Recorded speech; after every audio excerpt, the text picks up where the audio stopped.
MetaMask melakukan kemitraan dengan Mastercard untuk meluncurkan MetaMask Card di Amerika Serikat. Yo guys, balik lagi bersama dengan saya Sagio Sugiarto.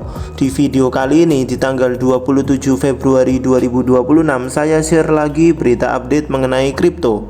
Langsung saja kita masuk ke berita yang pertama. Angin segar kembali berembus kencang di pasar kripto setelah berminggu-minggu dihantui tekanan jual masif. Kini Bitcoin akhirnya kembali unjuk gigi dengan menembus level psikologis $69.000.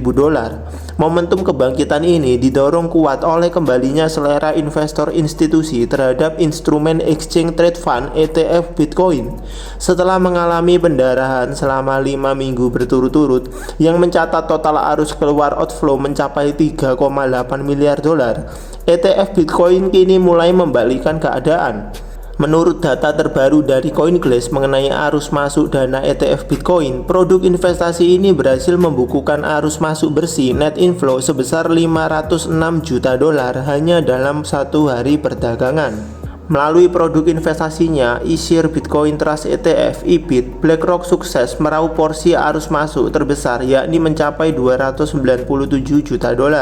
Di posisi kedua dan ketiga ada Bitwise Bitcoin ETF yang menarik dana segar sebesar $39 juta, disusul oleh Fidelity West Origin Bitcoin Fund dengan pemasukan $30 juta.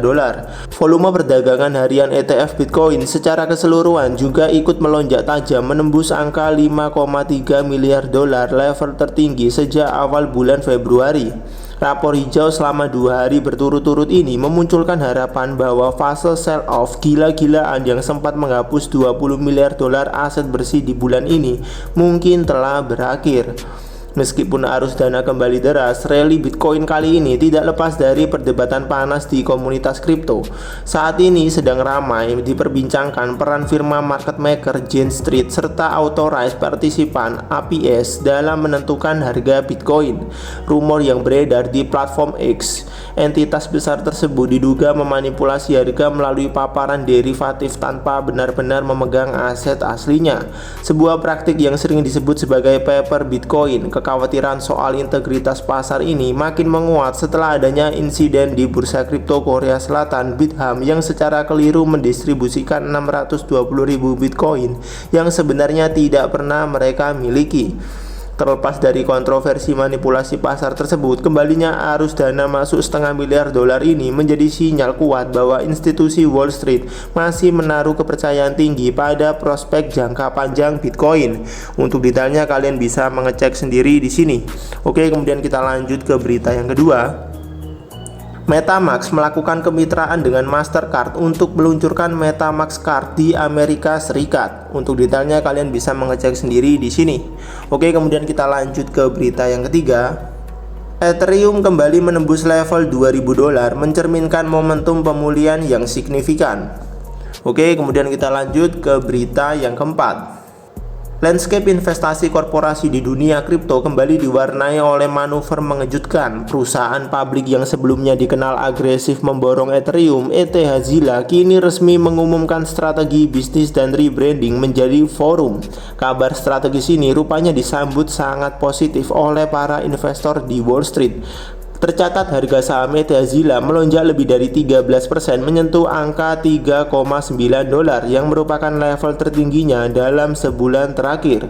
Langkah rebranding ini menandai pergeseran fokus perusahaan dari yang sekedar wadah akumulasi Ethereum kini berekspansi secara agresif ke sektor tokenisasi aset dunia nyata Real World Asset (RWA). Awalnya ETH-Zilla yang merupakan hasil rebranding dari perusahaan bioteknologi 180 Life Sciences pada tahun lalu mengumpulkan dana hingga $565 juta pada 2025 untuk membangun perbendaharaan Ethereum. Langkah ini bahkan sempat mendapat dukungan kuat dari investor ventura terkemuka Peter Thiel. Namun dinamika pasar kripto yang tak kenal ampun memaksa manajemen memutar otak. Sejak perusahaan memborong Ethereum pada Agustus tahun lalu, nilai aset tersebut sempat sempat anjlok lebih dari 50%, membuat ETH Zilla terpaksa menjual sebagian aset kripto untuk mengamankan arus kas.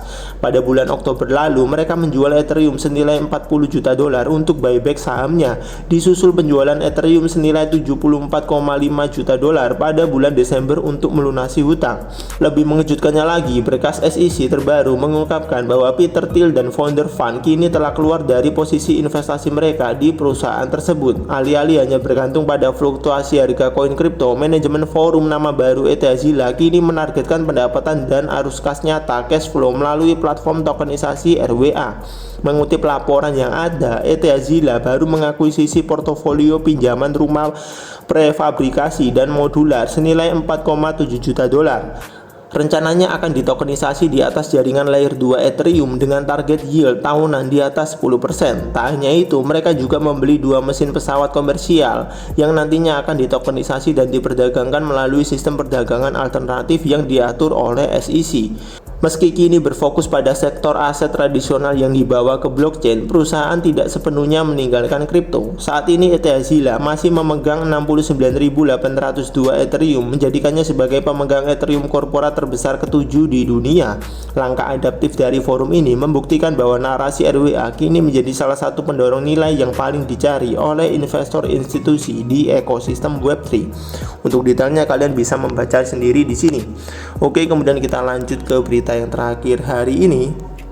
Regulator Perbankan Federal Amerika Serikat mengusulkan aturan untuk membatasi peluncuran dan reward stablecoin. Untuk detailnya kalian bisa mengecek sendiri di sini. Oke, kemudian saya share juga mengenai data likuidasi dalam 24 jam terakhir. Kurang lebih ada sebanyak 130.676 trader yang dilikuidasi dan total likuidasi mencapai 278 juta dolar. Mayoritas yang kena likuidasi ada di exchange Binance, Bybit dan juga DEX Hyperliquid. Seperti biasa saya mengingatkan kepada kalian semua, jika kalian tidak mengerti bagaimana cara untuk menganalisa market kripto dengan menggunakan grafik, lebih baik kalian belajar dulu. Setelah kalian belajar, maka kalian baru boleh mencoba untuk melakukan trading di market spot. Dan kalau kalian sudah sering cuan dari market spot, maka kalian baru boleh untuk melakukan trading di market futures. Hal ini untuk mencegah kerugian yang signifikan bagi kalian yang masih awam di dunia kripto. Namun jika kalian ingin lebih aman, maka kalian bisa berinvestasi saja di market spot, di mana kalian hanya perlu mempelajari fundamental dari setiap aset kripto yang ada sebelum kalian memasukinya. Namun jika kalian tidak ada waktu untuk mempelajari aset-aset kripto apa yang bagus untuk diinvestasi, namun kalian tetap ingin berinvestasi di dalamnya, maka kalian bisa mengecek di kolom deskripsi. Di situ saya cantumkan link ebook saya, di mana kalau kalian buka, kalian akan mendapati ada top 10 aset kripto dengan fundamental terbaik.